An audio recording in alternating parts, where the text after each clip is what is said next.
Okay, so I spent the last week in Ho Chi Minh City, formerly known as Saigon, and should I even do this intro part? Does anyone like this intro part where I talk about what the city is before we get into it? If you don't like it, throw your laptop across the room and break it. Okay, are you still listening?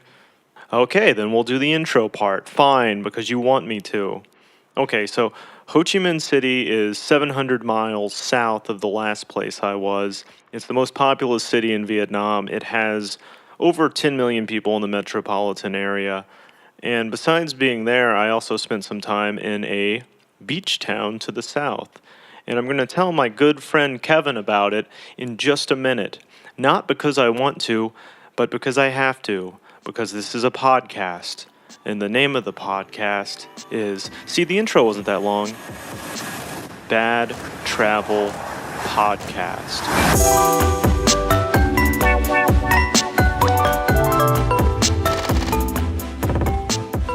Hello. Hey, how's it going? Not too shabby, you know. I'm here in Ho Chi Minh City. Oh, nice. What do you know about Ho Chi Minh City? I think it's named after someone. I can't remember who. I think it was a famous soccer player. It's named after a guy named Chi Minh, who was a huge hoe. Just kidding. I'm gonna have to just cut that right out, right at the beginning. You might want to wait until you're in another country before you you release that bit. He called Ho Chi Minh a hoe. Let him go. It's low-hanging fruit. I'm gonna get like a check from the U.S. government for my propaganda I just spread. Yeah. Here's $700,000. Thank you for calling some dead guy a hoe on your podcast with 80 listeners. Yeah, just a guy in a suit just throws a briefcase through your window at 3 a.m. You just hear tires screeching. It pulls off into the night. Just open it. It's a Dave & Buster's gift card. Why was this in a suitcase?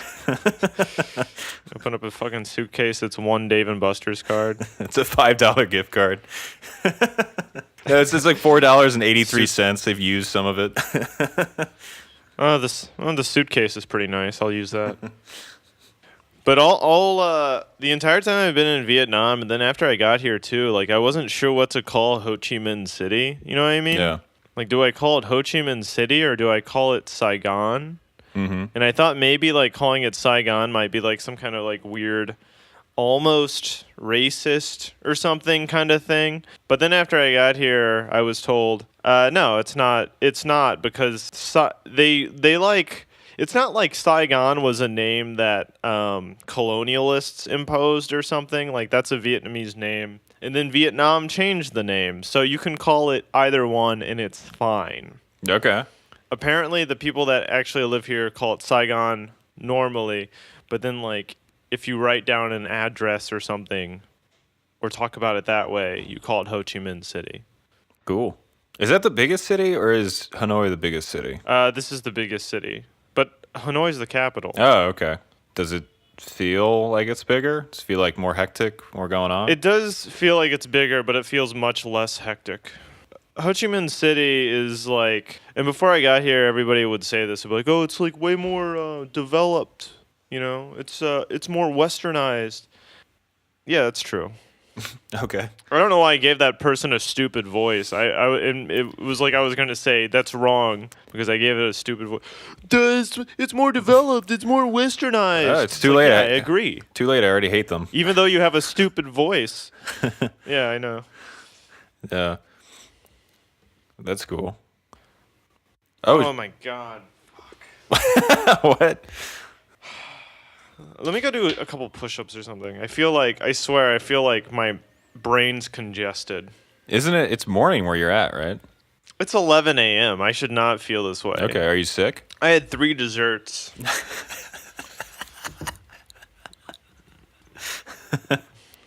I had 2 meals. I had 2 big meals and 3 desserts. Like in a row, I had 3 desserts. This podcast is going to start. It's going to start with people discovering other places through your subjectivity, and it's going to end with you reviewing diabetic socks. What did I have? Oh, I had a cheese tea. Go ahead and laugh. Go ahead and laugh, big man. Sorry, what? Cheese tea.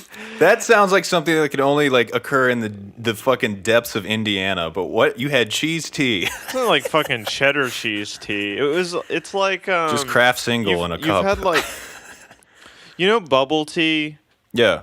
It's like that. So it's tea, and then it has like the tapioca pearls, the boba, and then on top it's like a dollop, like a huge dollop actually, of basically like very smooth, velvety cream cheese. Velveeta. This shit is good. That's the thing. And it's a fact that it tastes good because there's a lot of cheese tea places in Ho Chi Minh City. I walked past like 5 cheese tea places before I finally went in. I said, fine, I'll get a fucking cheese tea. And it was good. The teens can't be wrong. It was mostly teenage girls drinking the cheese tea. And I said, me too. Yeah. Hashtag me too. Yeah. So it's like a parallel universe, but instead of like malt shops, it's cheese tea shops. Say, Peggy Sue, you want to go down to the cheese tea shop? It's really wholesome. Cheese tea. It's gonna be Everyone's fun. wearing sweaters and pigtails. You're gonna come back. Cheese tea. You're gonna come back to the States, and you're gonna go to a restaurant with people, and you're gonna have like a brick of Parmesan, start grating it into your drink, and people will be like, Derek, what the fuck? You're like, don't judge me. I wanted to have something because like I'm not having cheese, while I'm here. Like I haven't really been able to get cheese. There's not like cheesy foods. Yeah. So like when I see a treat and it's like cheese tea, I'm like, yes. If that's how I have to get my cheese, fine. And so I drink the cheese tea, but then after I drink the cheese tea, I drink it in like 2 minutes, and I was like, that didn't take as long as I thought it would. And so I was still walking around. I walked by this place. It was like Hokkaido cheese tarts, and I was like, more cheese, huh? So I got one of those. A challenge, eh? But then I kept walking, and I saw this place selling ice cream, and I was like, I don't know if I've had enough dairy yet. I was trying to, get my week supply of dairy. I'm really afraid of becoming lactose intolerant, so I need to, continually dose up with dairy. Mm-hmm. So I got some ice cream, just, purely as, a medicinal, like a booster shot of dairy. Yeah, okay. When I'm walking around and I see some shit that I want, part of... Sorry. I don't know what that was. That was the tuba music, You know what? The tuba music, do do do do do do do do do do do do do. Because that's what I'm saying. You got the cheese tea and the ice cream. Expand on that. So there's tuba music, because you're eating so much. I don't think that's how the tuba music even goes. Now I know what you're talking about, but I think you did the wrong song. Am I misremembering? How does it go? I think it's like boom ba dum ba dum. Oh, that's what I was doing. No, I think your do happened at a different spot than my do. Well, thank God this isn't being recorded, so I'll never be proven wrong.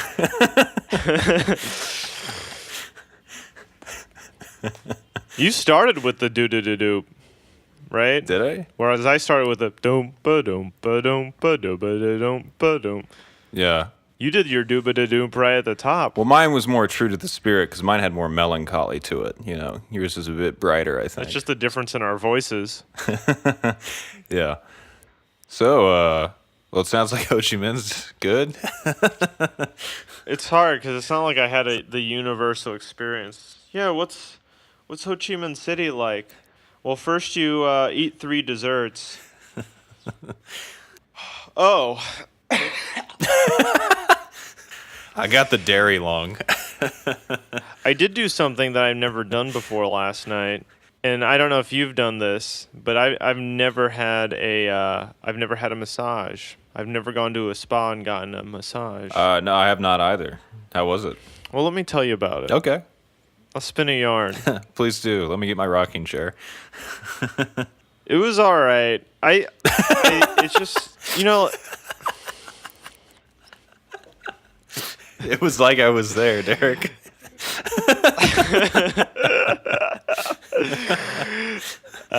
Sit down. Let me tell it's you a just story. like It was good. All right. Sorry. Keep going. Sorry. the way it's just they're so hyped up, like the way people talk about massages is like they're fucking amazing and they'll change your life. In the States, people pay like $60 or something to get a massage. I got it here because it was like $8. I was like, sure, I'll try it. But people are like obsessed with massages. Man, when I was in Thailand, I was talking to like other travelers and stuff, and I'd be like, what are you doing here? And they'd be like, oh, walking around, eating, getting a massage every day. And it's like, what? And for real, people would get a massage every single day that they're traveling. So people really like massages. And I felt like, part of my duty as like a person who's going to go places and see stuff and, get experiences is I should at least get a massage because that's what everybody else is doing, right? Right. So, did you walk out feeling refreshed at all? Were you like, damn, they were right? Because it was my first massage and I was like alone. Like, I mean, ideally, I think a massage is something you get after you're like married and you go with your wife. It's a special experience, something that only happens once in your life. The fact that I did it alone kind of colored my whole perception. Hold on. What do you mean you get a massage after you're married? I was joking. Oh, okay. I looked up the best ranked spa, like online, the best ranked spa in Ho Chi Minh City, and I walked to it, and it's like in the spa district. Every other business around it is a spa. I was on the street across from it, and I kind of like walked past it, looked slowly, kind of looking in through the window. People in there working saw me walking past slowly across the street, and I started walking faster. Yeah. It was really shy. I felt like when I was dropped off at like a middle school dance by my mom, I didn't want to go in. Mm-hmm. And then I like circled the block, kind of poked my head in. I was like, "Hey, are you guys open?" There was you reminded me, like, just as a side note, when I went to Vegas, there was like a dude just sitting on the curb, and he had a sign that said "foot massage $20," and I was like, who the fuck? You buying or selling? Yeah. Well, I was like, who the hell is going to do that? But then when I came back out, like an hour later, there was literally someone sitting on the curb next to him, having him rub their feet. I was like, oh, okay. Never mind. I guess this is the thing. Yeah, no, it was the same because like the massage place I went to, like it was a beautiful building, great like moody lighting and air conditioned, had like a nice smell inside. But they led me straight through that into the alley, and it was just a guy sitting on a curb, and he was like, "Sit down, bud." Really? Yes. Wait, really? I can't tell if you're fucking with me. You can't tell? What the fuck? How long have we known each other? Come on. Was the guy cool? I'll get like a 30-minute massage, and then I asked like, can it be like a foot massage, because my feet are the only part of my body that hurts because I've been walking for like 6 to 8 hours a day every day. I selected the foot massage package, sat me down and gave me some like jasmine tea or something, and I took like one sip of it, and they're like, all right, time for the massage. And I was like, I still got a lot of tea left, can I drink my tea? I was kind of stalling for time because I guess I didn't really want the massage. And then they're like, no, because we don't have, we kind of squeezed you in for the express massage. And I was like, okay. I thought I was going to be treated like a queen, but I guess not. So you don't want to be stressed out and rushed at a massage. Come on, we got to pump out these massage. What is this, the Massage Factory? I thought you guys just did this for the love of the game. Apparently, you don't want to touch my body just because it's cool. I had to go like change into like these baggy shorts, and then they led me. Were they jorts? They were some kind of non-jean material, if you can imagine. I can't. Some kind of non-jean jort. I don't even know what you would call that. They led me to like this dark room, sat me down in a chair. You can't really see anything. And then the girl that led me there like left, laying there for a minute with my feet in like the hot bath. And I was like, if nobody comes in, this will be so much better. But instead, somebody else comes in and starts like wordlessly, they just come in and start touching my feet. And I don't see them because my eyes are tightly closed. Because they got me I'm like reclined in a chair, so the only way I could see them is if I like open my eyes and then sit up and stare down at them, which I feel like would be weird. This sounds like a fucking Kafka story. I just have my eyes shut, and I'm like, I'm kind of waiting for this to be over. I never had a stranger touch my feet before. I'm a little skittish. And, that's probably not the correct attitude to go in with, because the whole point of going there is to have a stranger touch your feet. Mm-hmm. Whereas for me, I'm like, why is this happening? Take me back to the tea room.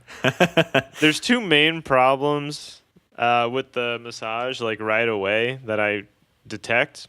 Yeah. And the first problem, which is a huge one, is that I'm like badly sunburned on my legs. Mm-hmm. And so like them moving my skin around and rubbing it really hurts. Like it doesn't feel good. I should have accounted for this. Even when I put my feet into the warm bath, I was like, ow, this is strange. And the second problem, so I'm ticklish still.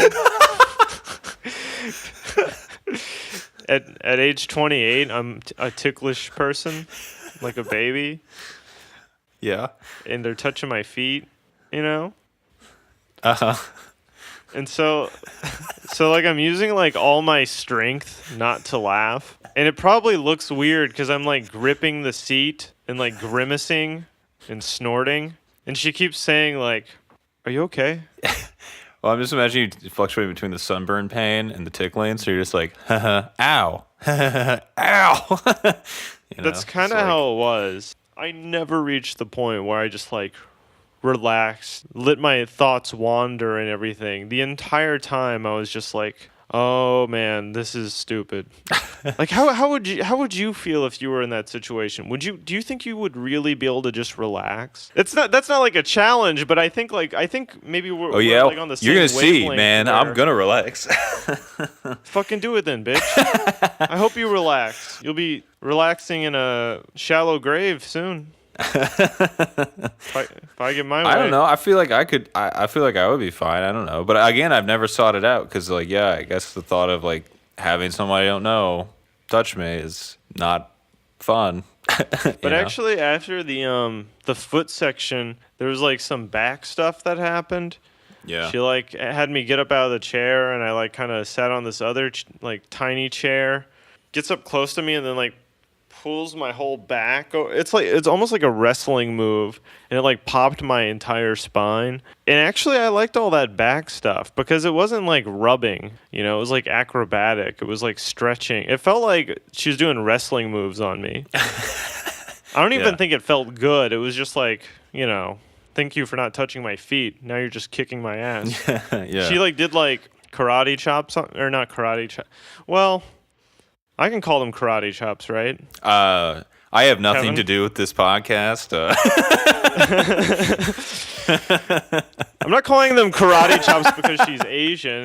It's because of the style of chop. What do you call it when you chop someone with your hand and you hit them, if not a karate chop? Yeah. My involvement with the podcast was only auxiliary. The most. You can call them karate chops. I don't care. Yeah, because you're talking about this motion. Yeah, they're chops. Yeah, for anyone, since no one can see this, I'm flapping my wings like a bird. That's the gesture. She did some chops on me of some kind. Massage chop. Massage chopped me. Yeah. After she did the chops, she like slapped my back and then she punched me, and I was like, this is kind of cool. Did the stone cold stunner on you? I liked all that stuff. Choke slammed me. Well, I mean, and after she was doing all that, I was like, "Fuck, we should just spar. That would be kind of cool." Like, I would pay to like, fight a person. Why aren't you responding? Say something. You really, you really just you want someone to kick your ass, right? Yeah. Maybe it's nostalgic. Maybe you're like, oh yeah, because I used to watch WWE.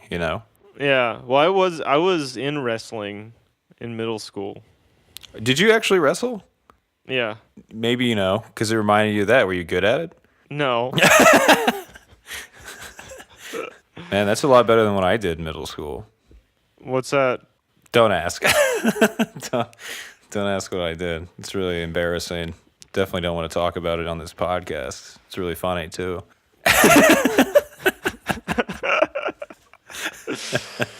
No, what was it, man? I'll cut it out. Go ahead and tell me. It's just us talking. So, when I was like I think I was in 7th grade, I was like, you know what's cool? Tap dancing. Really? Tap dancing's cool. You thought this? Yeah. You thought of that by yourself? All by myself. Well, because I had just seen Singing in the Rain, and I was like, damn, Gene Kelly looks fucking cool, This is badass. I've never heard of a 7th grader Singing in the Rain and then thinking it was good. Go ahead. Continue. So I went to the class thing, because they had like a class for it. It was like the health teacher that was like doing it, and then like we put on shoes or whatever and made like a clack noise, and then like as I was doing it, I immediately realized like, oh, this is not cool. It's cool if you're the best person at Yeah, it. but that's what I mean. There's no. You're an awkward 7th grader learning. Also, imagine if you got really good at tap dance. What the fuck are you gonna do? Like, it's not like there's any. Do you know what I mean? I mean, it's not 1940s MGM anymore. It's like, who the fuck cares if you're good at tap dance? I guess the only cool thing you could do is just wear your tap shoes everywhere you go and then break into tap. Just awkwardly walk when up. When a bully is like, "Hey, Kevin, I'm gonna kick your ass," and you start tapping away. Would you kick the ass of a kid that could dance like this? But so anyway, I went that one time and I stopped. But the other 2 kids that were doing it, I guess they kept doing it. And then like the school had like a talent show, right? Uh-huh. Those kids were in it. I might have told you the story. No, I don't think so. It was burned into my memory because it's literally the most grateful I've ever been in my life. Like I've never felt more relief. This is like a psychological massage, right? It's like seeing someone go through something embarrassing and knowing that could have been you. It was literally like all of the bullet. Yeah, you remember the middle school we both went to. Like, how they had those bleachers in the morning that were like went up to the ceiling or whatever. This was at East?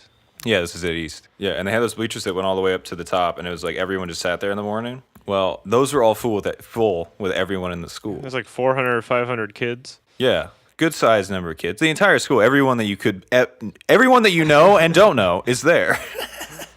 Everyone that you know and could know, but now aren't because they saw you tap dance and hate you. But so like what happened was, is like, the health teacher that let it comes out. She comes out with this shitty boombox. This not just shitty, just really shitty boombox. And she like walks all the way across the gymnasium. It's silent. Everyone's watching her, right? And she just puts the boombox down, and like these 2 kids come out, and there's like iron shirts and their tap shoes, and you just hear them tick, tick, tick, tick, tick, and they walk all the way across the gymnasium floor to the middle where everyone can see them. And it's like, it's a huge gymnasium, and everyone's just watching them. And then she hits play, and it's the tinniest, most like unhearable music as these 2 kids just shittily tap dance, right? They're like, What was the music? I don't know, some public domain shit. I don't know, Twinkle Twinkle Little Star or something. But what was even funnier is that the CD like skipped like during the fucking thing. So they did it. It was like excruciatingly painful. Everyone's just looking at this as they tap, and like you could tell they like, I'm pretty sure those kids like left town after that. They were like mortified. And like after they were murdered. Well, after it was over, like the health teacher goes up to the mic and goes, "Hey, sorry about the CD. I don't think that really did justice to the performance. So I'm going to try to clean the CD and we'll do it again. And I was like, oh. What? Oh, I fuck. was like, oh, fuck. Oh, my God, no. So she goes over and wipes the CD with her shirt, and then the kids come back out.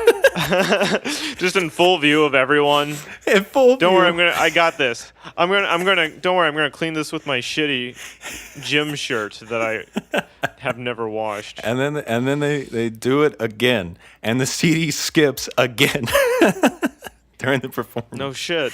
Yeah. And everyone's just silent, and literally it it ended, and it just stopped, and no one clapped. Not a single person clapped, and then the kids just walked out of the gymnasium, and the whole time they're walking, it's just tap tap tap tap tap to the door. And I was just sitting there the relief, you couldn't believe it. I was just like, oh my God, thank God I quit after one, you know? Those kids just like held hands and jumped into a wood chipper. They just walked Holy all the way fuck. down to the river and jumped in. Just like, see ya. If you had stayed in that class, your whole life would have been different. Oh, yeah. Yeah, no, it would have been bad. I mean, like, that would have been it. That kind of scarring experience. You probably wouldn't be able to wear any kind of shoes. Yeah, like if I wore any shoes that made any kind of noise, I'd just be like, I'd have to like sand them down or something. But yeah, so that's my tap dancing story. There's a good moral to that story, which is if you want to do something but you think it will make other people not like you, don't do it. Yeah. Well, that's a lesson I keep with me. Something we can teach. Yeah. Teach all children that. Wear earth tones. Don't look at anybody. Keep your head down. Should talk about some more shit I did, I guess, in Ho Chi Minh City, eh? Oh, we don't have to. Yeah, you're right. Didn't I say Ho Chi Minh City earlier? Yeah, it was the first thing you said. You didn't even say hello. I just opened my laptop and you're like, Ho Chi Minh City. It's like ho. And I was like, Derek. I'm going to have to cut that. It's not going to be anything left. It's going to be like fucking salvaging Swiss cheese and making it into normal cheese. I don't know. Yeah. That metaphor was fucking stupid. No, it was good. No, it fucking sucked. No. When you were a kid, did you ever take a normal piece of yellow craft singles and then cut circles in it and say, look, I made Swiss cheese? No. Okay. It's not too late. I'll look into it. I saw a hypothetical scenario.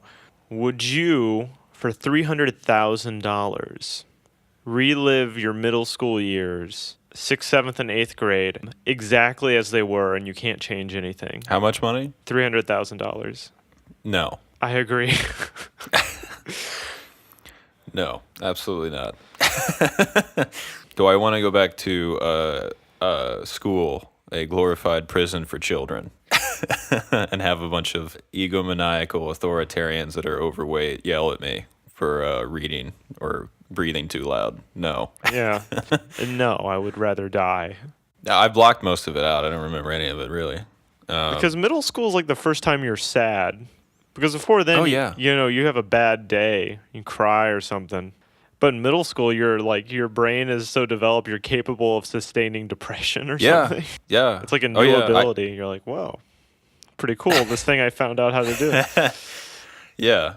Yeah, that's always good when you're like in 7th grade and you go to the bathroom and you look in the mirror and you're like, I'm fucking depressed. I remember it being like such a huge shift when a year passed, because you're like, I am so close to being done with fucking school. It's like, and you're thinking, you're like, I'm in 8th grade now. I only have 4 more years until I'm a senior. But then you're thinking like, I was in 4th grade 4 years ago. Yeah, you're really in the middle of this shit. You're like, this is gonna take fucking forever, you know? Yeah, but at the same time, it was something that, like, you and everyone you know is surging towards the same endpoint. Now the only endpoint we have to look forward to is death. Right? There's nothing we're looking forward to. Nothing's gonna happen where it's like, yeah, in 4 years, what? What, in 4 years I'm still gonna be fucking aimless? Well, let's hope, you know. So I hope we all have just an amorphous shape that doesn't structure anything about what we do. This is why I need to like enroll in the military. Oh yeah. As I'm signing up, I'm like I'm writing my signature and I'm like, and just so you know, I'm gonna go AWOL. So you guys are gonna have to chase me down. It'll be like an adult game of hide and seek. You can pay me and give me that like housing and shit, but I am not doing anything. I'm not even gonna wear the costume. I like what you've done with the Army Man Halloween costume you all wear. I'm going to be doing the cowboy thing. So I'm gonna wear a Navy Hope that's sailor fine. suit from like the 1940s. No, you should wear the sailor suit with the hat and the blonde curls, the big lollipop. Just so you guys know, I am a pacifist. I'm against violence, and if anyone tries to touch me, I'll bite their hand. Oh, you guys think you're gonna get me to make my bed? Good luck. My stepdad couldn't even do that. And you're out of your mind if you think you're tougher than my stepdad. What were you talking about? Oh yeah, Saigon, Ho Chi Minh City, my town. You just keep going to new cities, man. Just, you know, you're like, finally, a place for me, a place to call home. Get on the airplane. A place for me. Lock myself in the airplane bathroom. It's like, here I am, my new efficiency apartment. It's got everything I need. I can start journaling on my toilet paper. Oh, this is much better than a Moleskine. You know, I bought a Moleskine and I haven't used it once. I'm really afraid that someone's gonna like rob me and they're gonna take my bag and then they're gonna look at the Moleskine. They're gonna be like, this fucker didn't even write in his Moleskine. Oh yeah, they're gonna get it and they're gonna be like, oh, cool, a new perspective. Someone's deep in her thoughts. They're gonna open it and it's just like crude drawings of like I don't know, fucking turds and shit. You're like, they're like, what? They'll hand me back the Moleskine and they'll say, here you go, write about it, write about this experience. Yeah. I know you're going through a lot right now, me taking your shit. I'd love to hear your take on it. How is that whole thing? What, the city where I am? Yeah. What am I supposed to do? Tell you about it? I guess you don't have to. I don't know. What do you want to know? What do you not know about Vietnam? Because I've seen it all, baby. Saigon on like a river? Is it a river town? The Mekong. Oh, it's on the Mekong? Oh, okay. I don't know. Is it? Cool. There's some water. I don't fucking know what it's on. Everyone's just... I This is gonna be good. I just ask you a question about Vietnam and just fucking shit. I don't know. Let me Google it.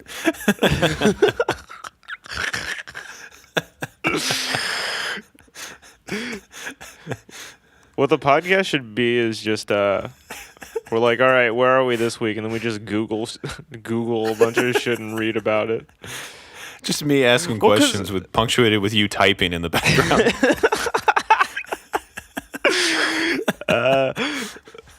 Well, because I remember like Hanoi, like I was on the Mekong in Luang Prabang in Laos, and then Hanoi, I think, was Hanoi on the Mekong? No, it wasn't. It was like fucking or what?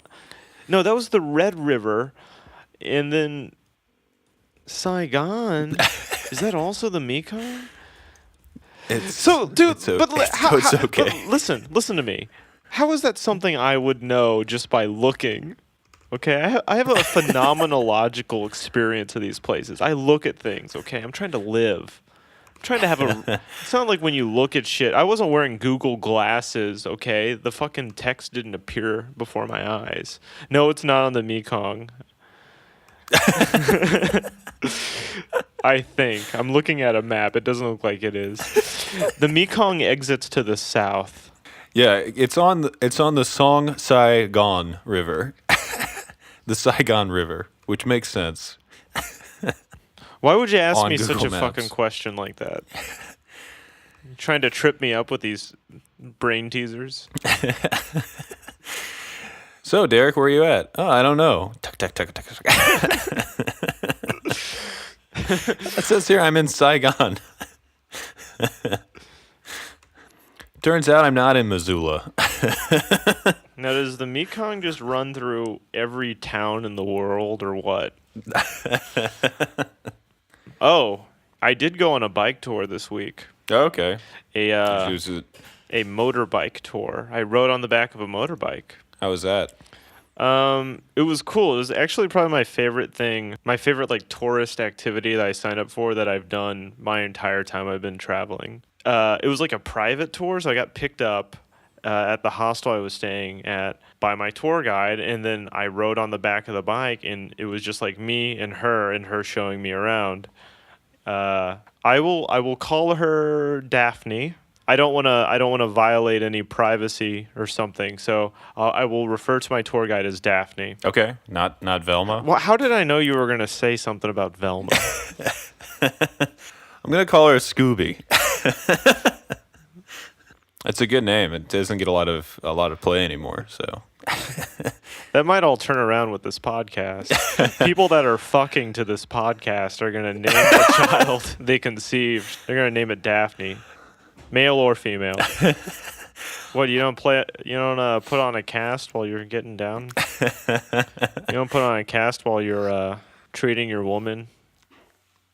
Your woman. Honey, how about Planet Money tonight? Yeah, but where'd you go on your bike tour? So it was like all these like kind of cool, interesting, out of the way spots that I wouldn't have gone to if I was just wandering around. Like I never would have found them. They were mostly like temples and stuff, which I'm normally not interested in because like I go there and I look at the thing and I leave and I don't know what the fuck I saw. But since I was with a tour guide, she actually told me about them, which it turns out that's the shit that helps you be interested in something is when you know what's going on. I've been very stubborn in the sense that like I show up to stuff and I look at it and I kind of don't want to learn anything about it because I'm like, well, if it looks cool, it should impress me on merit alone. I don't know. I had this whole idea that I would just sort of experience things. Turns out that's stupid as hell, and I should be learning as well. Turns out learning's fun. What a horrific lesson to take away from traveling. Learning's actually cool. I'm returning to America. I'm done.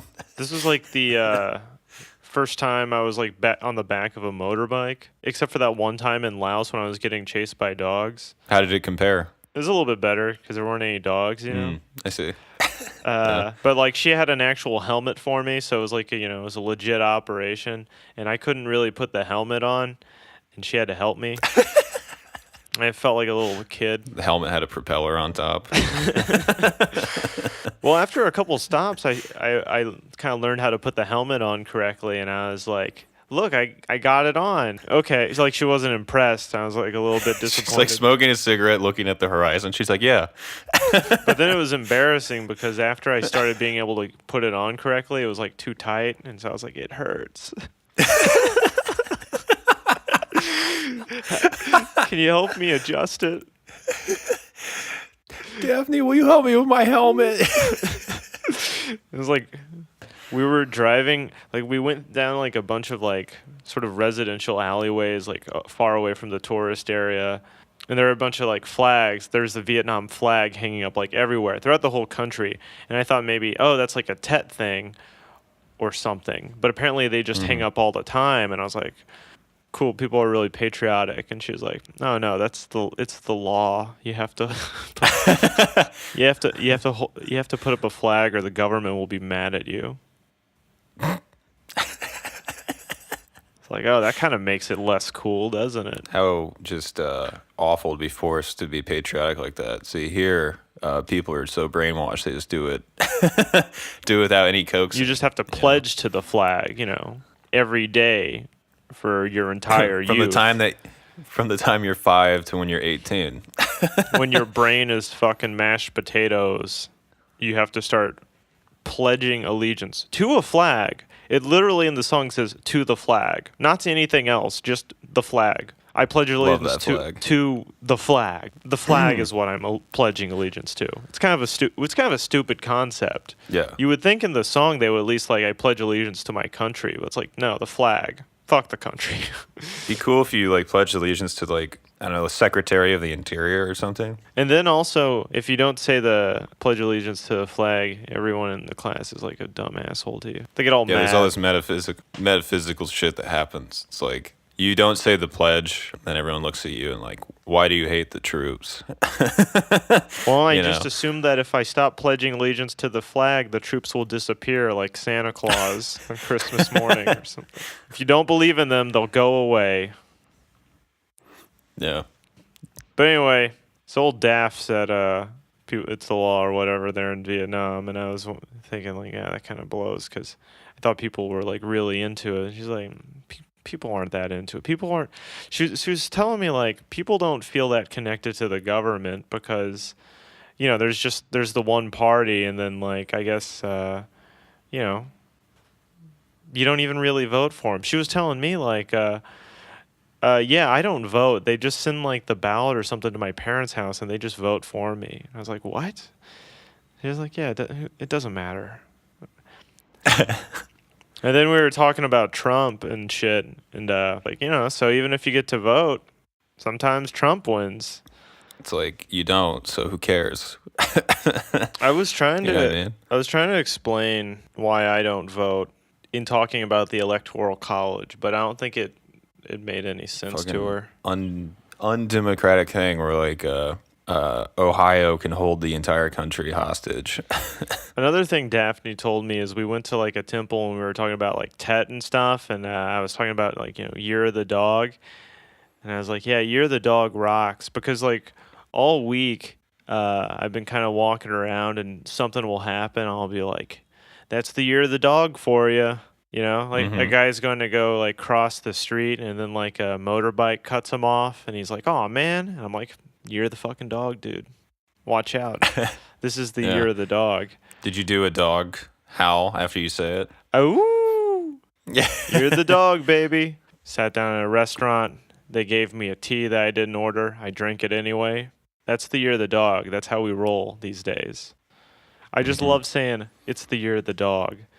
And so, like, I'm talking to her about Year of the Dog, and I'm like, wow, Year of the Dog must be great if you were born in the Year of the Dog, right? It must be the best thing for a person born in the Year of the Dog.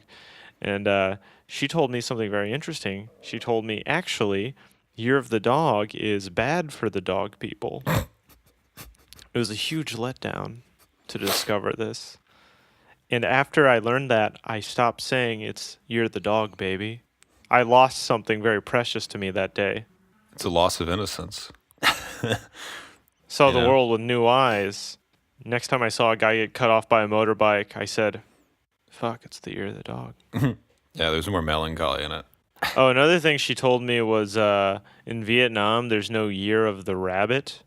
They swapped out that animal. Like, it's different from the Chinese zodiac, so they have Year of the Cat. That's cool. Yeah, it's cool. Cats are cool. Yeah. She was telling me she doesn't look forward to Tet because she has to give something called lucky money to all of her like young relatives, like nephews and nieces and shit, and it makes her go broke. She's telling me about like how she has to talk to her like her relatives that she doesn't like, and it sounds the same as Christmas, It was kind of like right after Tet that I took this tour. And like the reason she was working is she's like, I started working again so I didn't have to see my family. Oh man, kindred spirits. So relatable. She told me like North Vietnam, like Hanoi and stuff, is like more traditional. She said they're more family oriented. Tet's a bigger deal there, things like that. And I was like, oh yeah, I saw the spirit money, they burned the paper and stuff. I told you about that. Mm-hmm. And she was like, oh, yeah, it's bad. Because I was, like, telling her where I'd been before. I was like, I'd been to Thailand. I'd been to Hanoi. And she was like, oh, I don't like Thailand. The driving's too crazy. And for that, I was like, what the fuck are you talking about? Have you been to the city you're giving me a tour of? You were like, oh, if you hate that, you should see Saigon. Well, she was also telling me like she didn't know how to use the subway, and another thing she said about Thailand that I thought was kind of funny, and this was a bad problem for her, was Western guys would like look at her when she was in Thailand, and she said, "I wanted to have a tattoo on my head that said that I'm Vietnamese. Don't look at me like that." Um, This fucking rules. She sounds cool as hell. she was really funny. Oh, but she was telling me about Hanoi. Yeah, we don't like Hanoi in Saigon. And I was like, "Oh, but they're cool and like, they all wear black and stuff." And she's like, "That sounds weird." I was like, and they're tough, and she's like, "No, they're mean and annoying." Because Yeah. it is true. Like in Saigon, Saigon does feel like it's a sunny city, and the weather here is much warmer. People dress brighter. They dress like Californians or some shit. Whereas Mhm. in Hanoi, everybody's like dark and fucking brooding, and the traffic, to be honest, the traffic in Hanoi is like way worse than in Saigon. And that was one of her complaints, was like she's like, "I hate going to Hanoi because nobody fucking stops at stop signs. Nobody wears helmets in Hanoi when they're on their motorcycles." And in Saigon, I mean, it's still hard to like cross the street and shit, and there's still a lot of bikes, and it's still a little bit hectic, but people do stop uh, when there's red lights, and people wear helmets at least. That's cool. I like city rivalries. You know what I mean? City rivalries are interesting. That's how a city defines itself, partially by its rivalries, Yeah, right? it's like the Los Angeles Wichita feud. It's like the Kansas City, Missouri, Kansas City, Kansas Oh, feud. let's not talk about it. I don't want to stir up bad blood. Anybody listening to the podcast here, you know what side we're on. Yeah.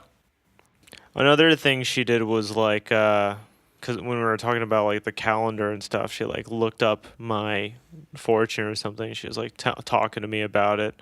This year, you'll have good relationships, unless you do something bad, and then you won't. And I was like, that's kind of vague. Mhm. And I was like, "Do you believe all the zodiac shit?" And she was like, "No." And she was asking me like if I was Christian, and I was like, "No." She was like, she was brought up Buddhist, but she's like, "I don't really do any of that stuff. I don't like going to the meetings and all that. It's a whole thing." And I was like, "Oh yeah, it sounds like a drag." And then she was telling me like, "Yeah, I think a lot of people have to do it because like if they want to work in the government or something, the government like checks to see if you're Buddhist and checks to see if your parents are Buddhist and all this shit." This person does sound like a lot like a kindred spirit. You know what I mean?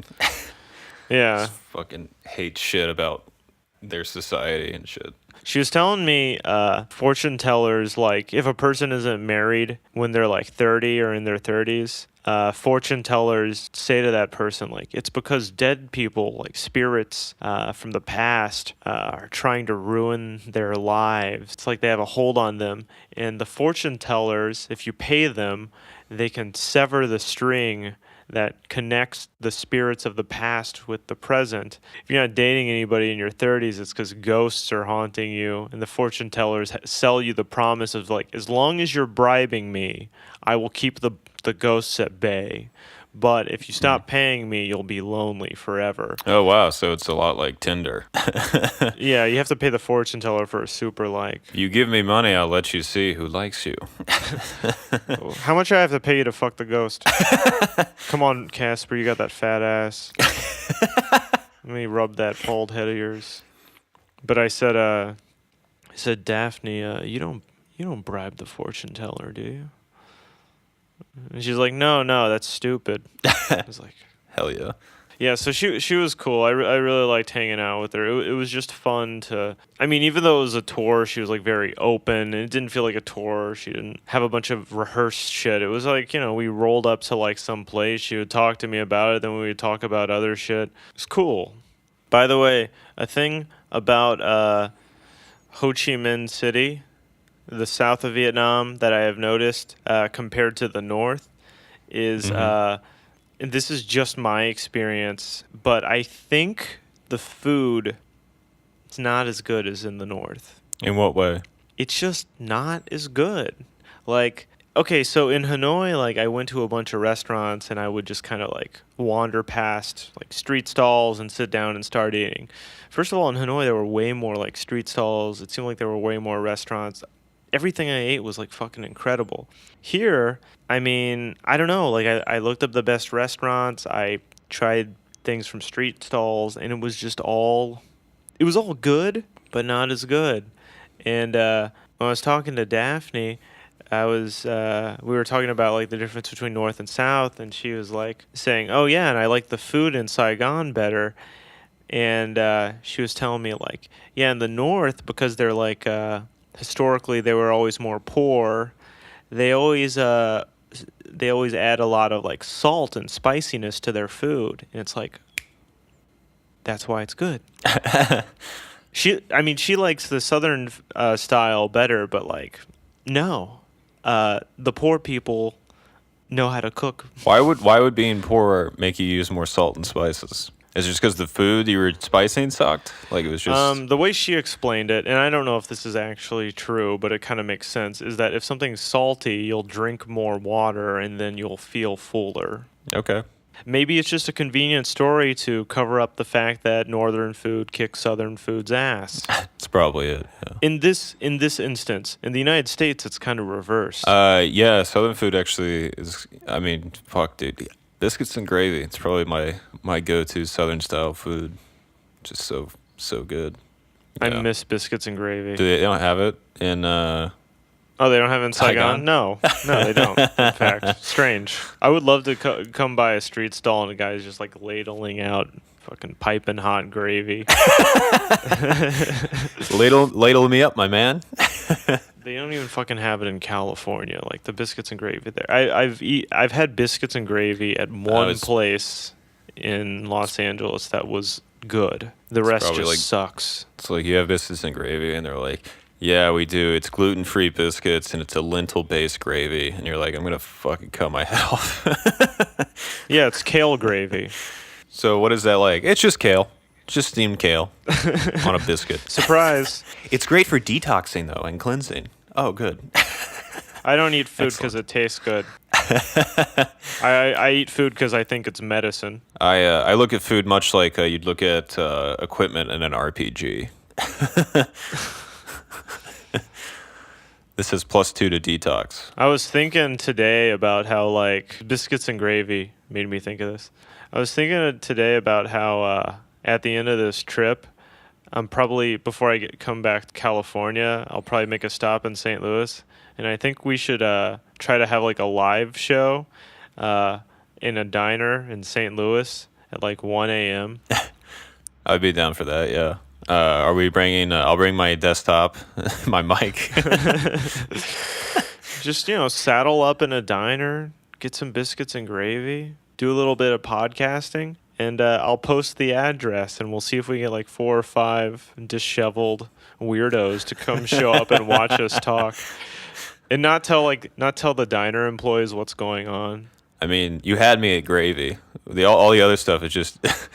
It's just, but it can't be like on a Saturday night, because then we would get a bunch of drunken stragglers. It has to be on like Tuesday. It has to be on a day when nobody else is going to be in the diner. Mm-hmm. Although it would be very funny if we'd be like sitting on the same side of a booth in a diner, talking, and somebody walks in and they look at us with our laptops and walk right back out. Yeah. We'd have to bribe the staff, like, here's like $50. Please don't kick us out. Yeah. The staff workers like chain smoking cigarettes trying to get through the shift, and we just walk up and we're like, well, we're creatives. What's your Wi-Fi password? I have been a supporter of this fucking greasy spoon for over 10 minutes of trying to podcast. And you seem to not want my business. Yeah. Is anyone seeing this injustice? I just like pan over to the other person at all the way at the other end. It's like an old trucker. He's like sleeping on the table. Love my fans. Yeah. What else did I have? And oh, actually, one thing that was really good was this thing called Vietnamese pizza. I think it's Bonzio. It's like a crispy pancake stuffed with like ground pork and mayonnaise and like chili sauce. It's really tasty. It's not really a Vietnamese pizza. It's more like a Vietnamese taco, is what I Hmm. wanted to tell the lady selling them because she had a sign that said Vietnamese pizza. I wanted to say, no, it's more like a Vietnamese taco. Specifically, it's more like a Jack in the Box taco. It tastes a lot like a Jack in the Box taco. Jack in the Box tacos are weird because they're completely sealed, and there's like this dry, brittle sealing of the oil, like flash fried meat Mm-hmm. inside. So it's like it's not even like it's like a calzone, but a taco calzone. Yeah, well, because the meat part is like wet, but I swear people think like, oh, Jack in the Box tacos are weird because they're not like tacos. They are. They're like Vietnamese tacos. I swear, like Well, that just the sounds it. resemblance is too close for it to be a coincidence. They also have I had fried spring rolls and they tasted exactly like Jack in the Box egg rolls. Exactly. Can't be a coincidence. My theory is that Jack in the Box is actually a Vietnamese restaurant. It's an authentic Vietnamese fast food restaurant, and that's flown under the radar for Yeah, generations. can I get the breakfast burrito, the Vietnamese breakfast burrito? You got any of those Vietnamese jalapeno poppers? Can I get Vietnamese curly fries with that? Can I get the Vietnamese Oreo milkshake? Is the Vietnamese milkshake machine not working? Or? Can I get the Vietnamese triple jack? But can you make it a quadruple jack? We call that Hanoi style. Let's see, what else did I do this week? I went to Vung Tau, which is like this beach resort town, like 2 hours away from Ho Chi Minh City. It was really cool. They have like pretty nice beaches. Like the water is like really warm. They had like really good fresh seafood. It was like maybe the best seafood I've ever had just in my entire life. But it's an interesting town because before it was like a resort town, it was like an industry town for this company called Viet Sov Petro, which is a uh, Russian in Vietnam uh, oil company that like operates off the coast of Vung Tau, and so like they have a bunch of like Russian uh, expats and Russians come there and they work.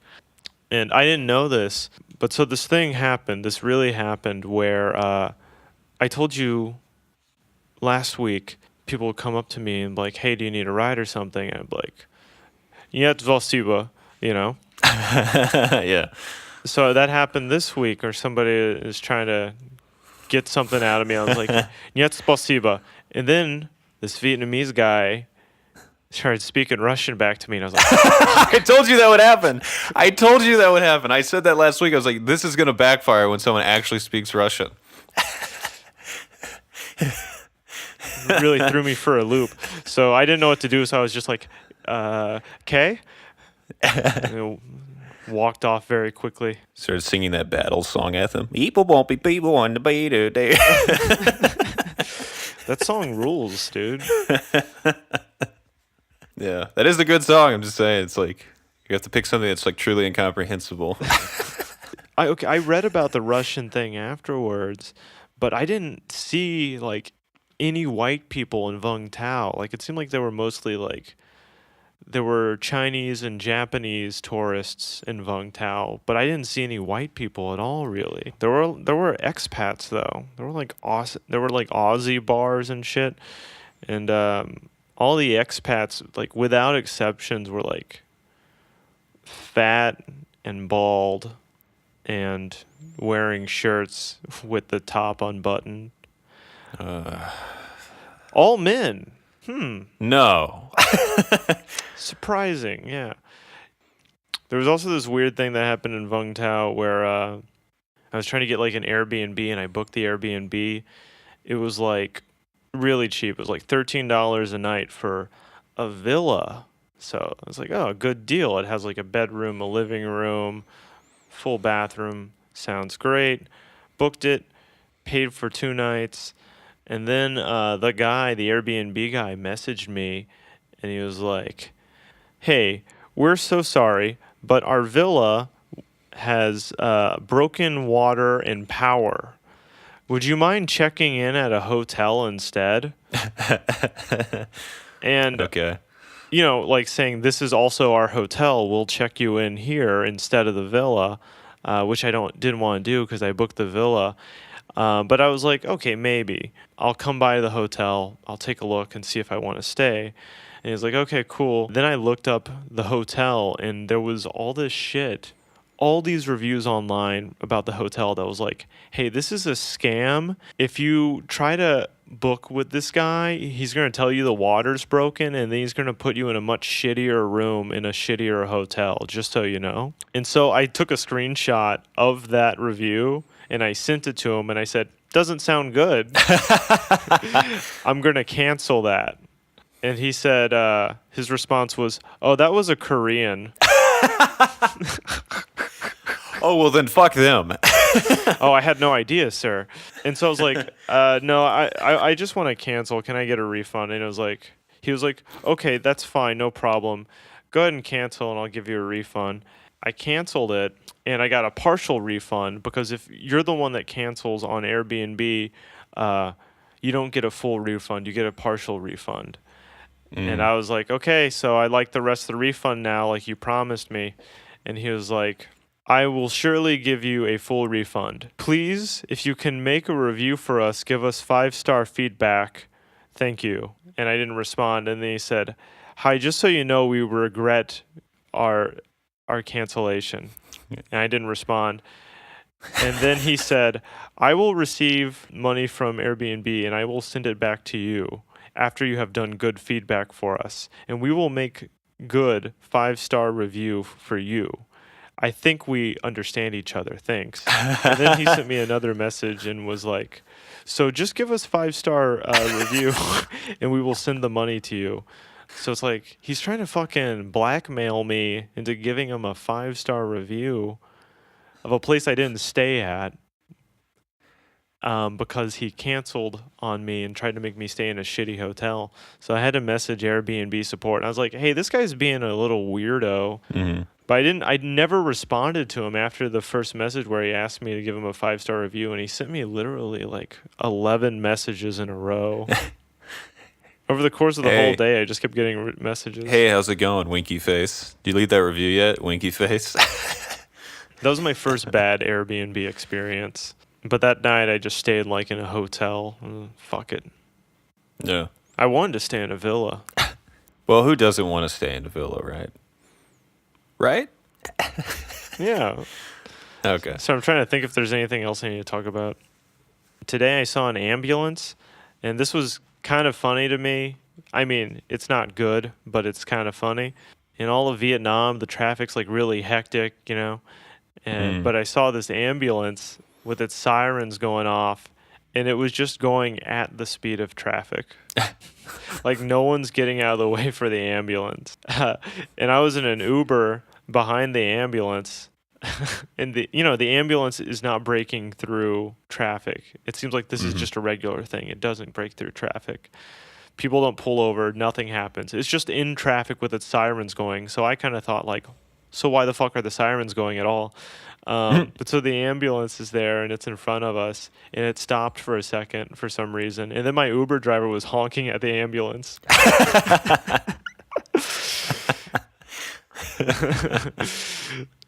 It was just really funny. Come on. Move it. Can you imagine honking at an ambulance in the United States? No.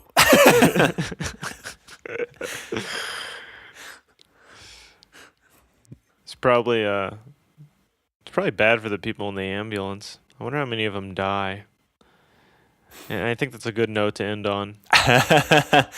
Yeah. Kevin, what was your favorite thing about Ho Chi Minh City? The people. Excellent choice. Very respectable. My favorite thing about Ho Chi Minh City, and I believe this comment will set off a fierce debate. I think Hanoi likes Ho Chi Minh more than Ho Chi Minh City. Yeah. Okay. I don't think Saigon likes Ho Chi Minh as much as Hanoi. I think Hanoi has more Ho Chi Minh pride. I calls them like I sees them. You saw more Ho Chi Minh T-shirts in Hanoi. I don't even know what I'm talking about. Kevin, thanks for talking to me. Stay golden, pony boy. Wow.